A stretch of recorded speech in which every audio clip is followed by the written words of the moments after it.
Well friends, in this part we will be talking about the cognitivistic perspective and the constructivist perspective. Well, so let's start with cognitivism. What is cognitivism?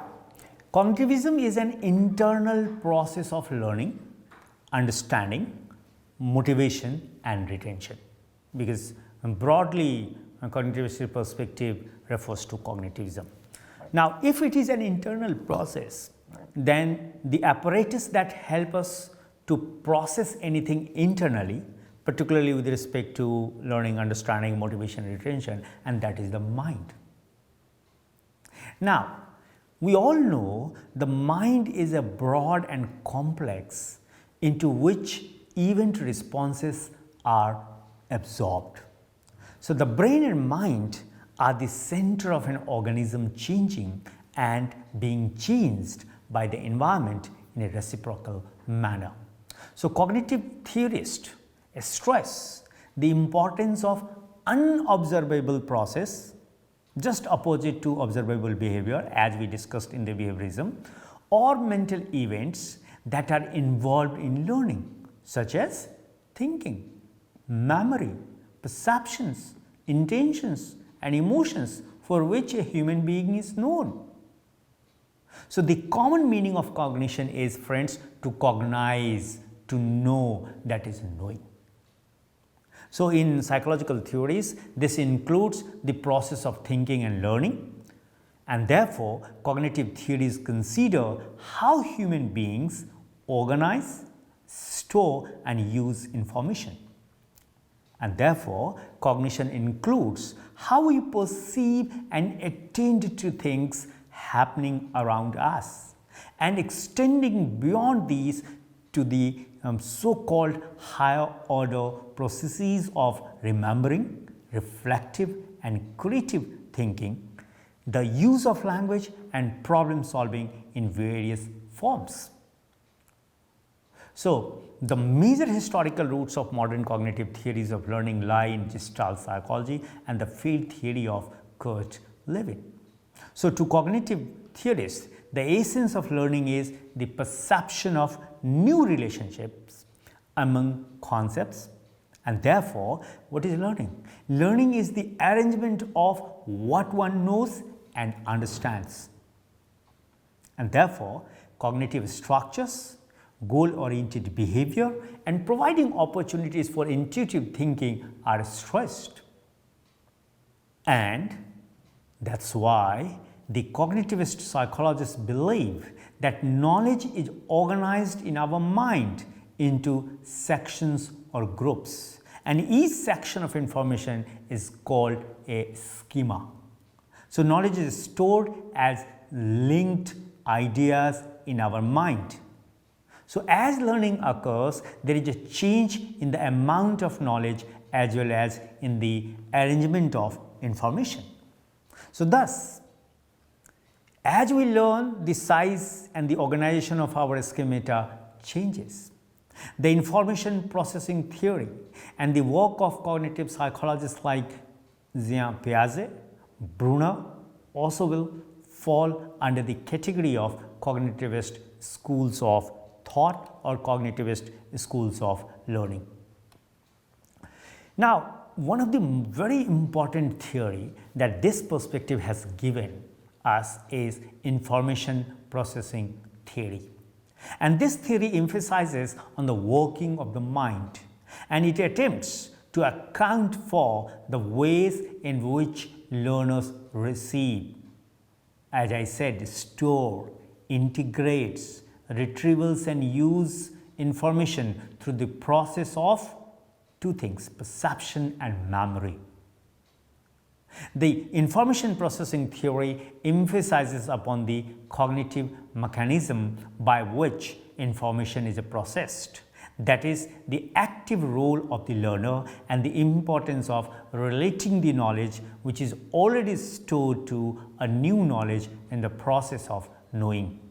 So, in their conception, the mind is a processing system in which knowledge is represented in the form of symbols, and processing is fundamentally symbol manipulation according to a set of rules. So, keeping these points in mind, I would like to discuss that the information processing that view divides learning into three phases. First, attending to the new information. Second, acquiring and retaining the new information. And third, retrieving information from memory and transferring it to new situation. Another is called information processing model. Here what happens, input first enters a sensory register, then it is processed in short-term memory, and then it is transferred to long-term memory for storage and retrieval. So, the three components we need to understand if we are really keen to design our instruction according to this perspective. The first is the sensory register, second is short-term memory, and third is the long-term memory and storage. What is sensory register? Sensory register receives input from senses, which lasts from less than a second to 4 seconds and then disappears through decay or replacements.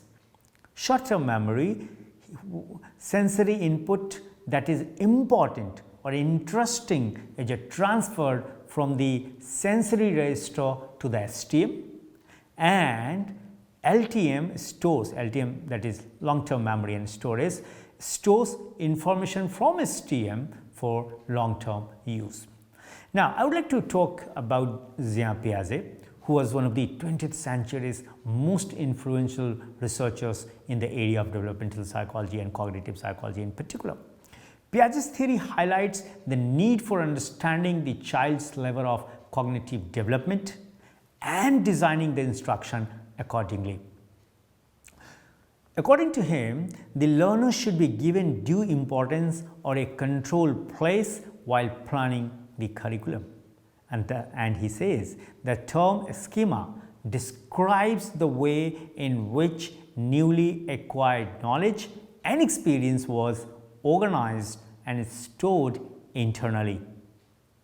And Piaget considered a schema to be a mental category or mental structure which contains knowledge and experience that we possess pertaining to an object or occurrence.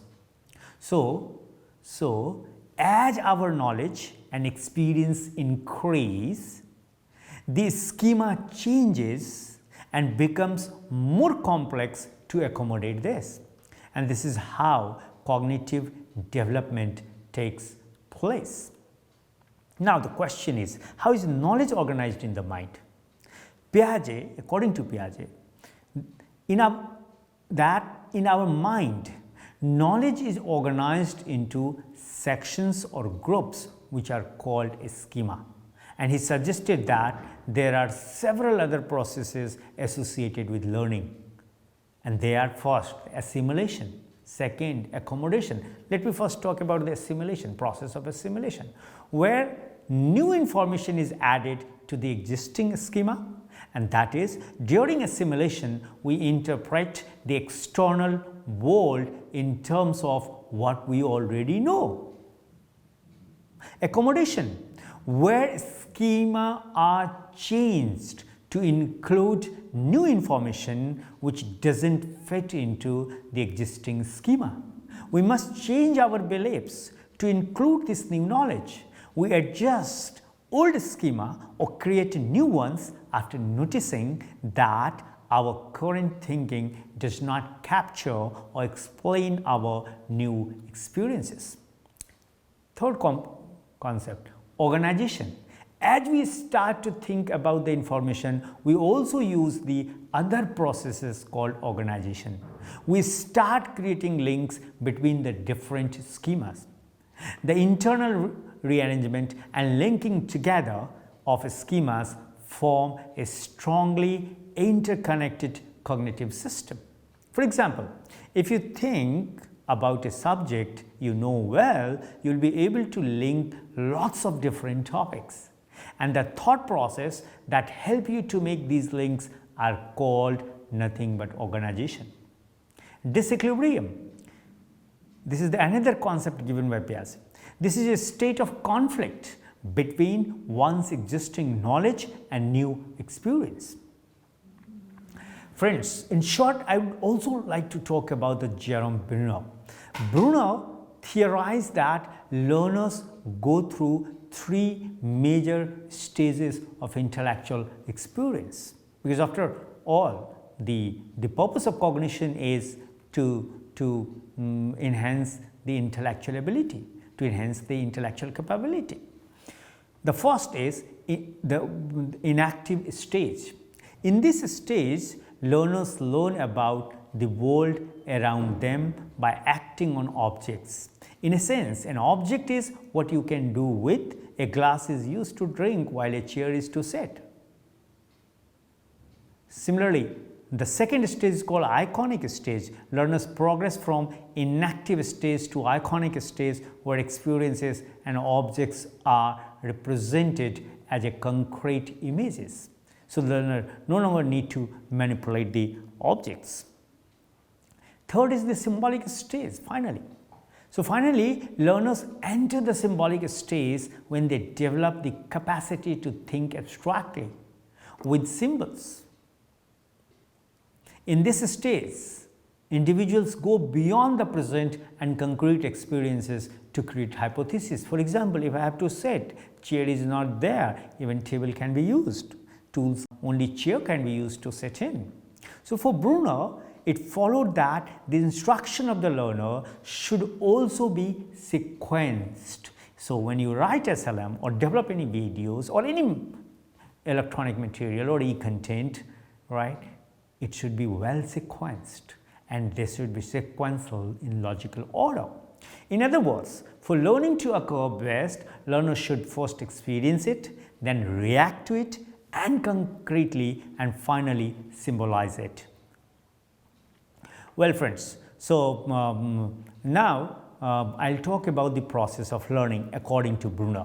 To Bruner, what is important is not the memorization of facts, but the process of acquiring knowledge, the process of stating a problem, selecting data sources, gathering data, processing the data, and making inferences are more important than whether or not students learn a set of facts. So, instead of presenting students with conclusions, the distance teacher or instructional designer or ODL specialist should structure the learning situation so that the students learn how to work with data to make inferences. That is, they should learn the procedures or methods of inquiry. So, friends, I would like to restate, according to Bruner, that learning is a matter of rearranging or transforming the evidence. It is a type of thinking in which the student goes beyond the information given to gain new insights and generalization. Now, I will talk about the formation of learning structures. Bruner lists 4 advantages of emphasizing structures in designing the instruction. The first structure is understanding the fundamental structure of subject makes it more comprehensible. We understand the material better if it is, as I said earlier, it is sequenced and it is organized logically. A structure permits the student to narrow the gap between elementary and advanced knowledge. If given the appropriate learning experiences, every distance learner can understand some of the basic concepts in a subject area. Unless detail is organized into a structured patterns, it is rapidly forgotten. We remember the material better, can actually remember more material, and are better able to retrieve material from our memory when it is logically connected, logically sequenced, and logically organized. So, an understanding of fundamental principles and ideas facilitates adequate transfer friends. Now, how concept formation takes place, if it is a logical process, if it is an internal process, if it is a mind-oriented process. The inductive processes of learning play a very important role in the formation of learning structures, which consists of concepts and coding systems. Bruner assumes that a student's interaction with the world always involve categorization or conceptualization, and the formation of concepts takes place by identifying similar properties in the objects. Categorization permits the recognition of objects. Why? Because it is only through the use of concepts that any object can be identified and communicated. So, concepts are then organized into coding systems. Now, coding system, what is coding? Coding systemizes a structure of concepts that ranges from the very specific to the generic.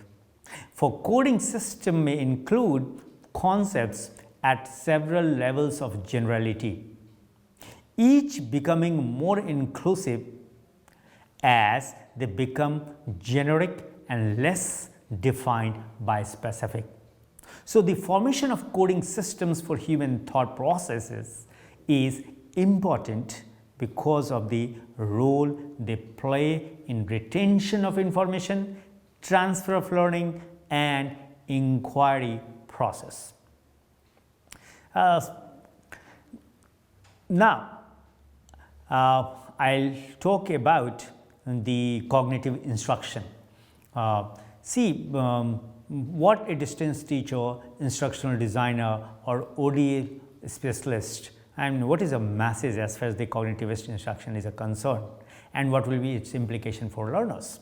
The first is that refine teaching role as facilitator rather than transmitter of knowledge in the face-to-face mode. But in the ODL mode, your teaching should not be instructive. For example, if you are talking model dilemmas, I mean, we are no one to direct, and even if we instruct someone, it's not necessarily the adult individual or the student will always remain ethically correct.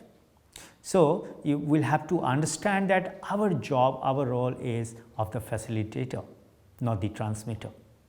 Now, what is the implication for the learners? Participate actively in learning experiences. The second point, stimulate learning and inquiry by setting challenging problems for students to solve. Now, how it can be done in the face-to-face mode, even in our instructional materials in SLM, ask questions. Students should have scope to ask questions while investigating, like how, why, different from, and so on and so forth. Provide resource-rich learning environment. Now, how you can do that? You will have to provide the students an opportunity to observe directly, draw diagrams and pictures, record the observations, and describe your experiences. Fourth thing that we have to remember as far as the cognitivist instruction is concerned, allow for individual differences in ability, interest, and prior experience. Now, what is the implication of this for learners? The implication is revisit the concept or redesign your investigation based needed. So, investigation based is the need. Monitor the quality of learning taking place in terms of a student's ability, interest, and experience. If that's the point, then you'll have to allow students to have the opportunity to verify if all your inquiries or hypotheses are answered thoroughly through discovery or through any other mode. Well, so the instructional events can be arranged according to Ausubel's meaningful reception learning. Number one, as I said, I would like to repeat, it should be logically organized material. It should be link material to what learners already know, relate materials directly to learners' existing concepts, use effective expository teaching methods, in particular explanation, narration, and demonstration, present advanced organizers to the learners before the material to be learned is presented, present materials to be learned in a variety of contexts, review materials presented and learned and provide effective feedback, apply acquired learning in novel situations to demonstrate transferability. Well, so but if you are interested not only to use cognitivist instruction as a strategy of teaching or writing the SLM directly, but emphasizing on a particular thinker, even that you can do. For example, if somebody asks you what is the application of principles of Piaget's approach to design instruction, then you can say that, yeah, according to Piaget, the first approach to design instruction should be that there should be an emphasis on learning by discovery, sensitivity to learners' readiness to learn, acceptance of individual differences, etc., etc. Similarly, you can talk about the cognitive task analysis. And as far as the cognitive task analysis is concerned, and this is very important for designing an instruction, the first step in the design of any instruction is a task analysis, and to determine what should be presented in distance learning materials. Task analysis for instructional design is a process of analyzing and articulating the kind of learning that you expect the learners to know how to perform. Task analysis is necessary. Why? This is necessary for the reason that if I want to determine the goals and objectives of learning, task analysis is necessary to decide the operational components of jobs, skills, learning goals or objectives. That is, to describe what task performers do, how they perform a task or apply skill, and how they think before and during and after the learning. It is important to identify what type of knowledge states, for example, declarative, structural, procedural knowledge, characterize a job or task, which tasks, skills or goals ought to be presented. That is, how to select learning outcomes that are appropriate for instructional development. So friends, what I would like to say is this, that the task analysis is the most critical step in instructional planning. Well, now if you are interested to know what are the techniques of task analysis, I am ready to share with you. The first is the step and the technique that is used in the task analysis is number one, identify different content structures. And when I said if you have to identify the different content structure, means you have to identify the facts, the concepts, the principles, the interpersonal skills, the process skills, etc., etc. Group related content structures from different subjects and their implied competencies. Arrange the various components into logical and sequential order, and prepare the final outline of the topic to represent your task analysis. Similarly, if you are interested to know what are the steps involved in the techniques of procedural analysis, I would like to say that the first step which is involved in conducting procedural analysis is what does the learner perform? It means to identify the action in each step that learner must perform, and these actions are either psychomotor or the mental. What does the learner need to know to do the above steps? What knowledge or information is necessary? How does the learner demonstrate using the information in conducting an action? What meta-procedural and meta-cognitive knowledge skills did one use? What physical or mental activities did one undertake? What stimulus material or background information and local knowledge resources were used in all these steps? How best can these aspects of planning be presented in the final draft of planning? For example, what representational strategies are possible? You can ask these questions. For example, the concept maps, the audiovisual schemas, table formats, etc., etc. How best the above representational strategies be organized for instruction in further assessment planning? Well friends, very quickly let me talk about the humanistic perspective. And here I would like to quote two social psychologists, Abraham Maslow and Carl Rogers.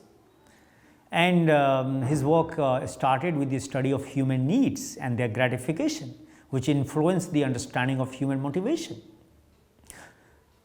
Maslow assumed that if the lower needs are satisfied, the motivation is directed towards self-actualization, the need to develop the self-potential, to become who one is capable of becoming.